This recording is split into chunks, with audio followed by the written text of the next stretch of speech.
It was the 1960s that took the old firm rivalry onto another plane and saw Glasgow challenging Milan and Madrid as the European city of football. But this period would also witness an unparalleled period of dominance by one club that neither side would ever be able to forget. 1967 saw a mass exodus south. Both Celtic and Rangers had reached a European Cup final. Rangers were in the European Cup Winners' Cup.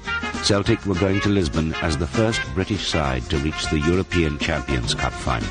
The astonishing thing was, I'm not really sure that half of them even knew where Portugal was. And they just set off, they just headed south, and they just went there. So by the time that we got to Estoril, where the hotel we were staying in was, they had already taken over, and they had captivated the locals. Celtic's trip to Portugal was the first indication of things to come in the old firm rivalry.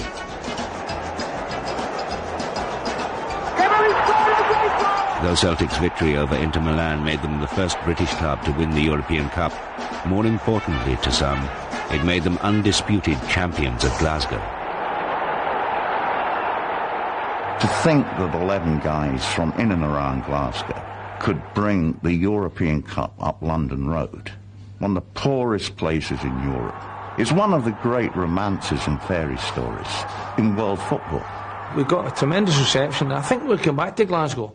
I honestly do feel that the bulk of the city was unified in that time, and the reception that we got, I think, was not just from Celtic supporters, it was from the Rangers supporters.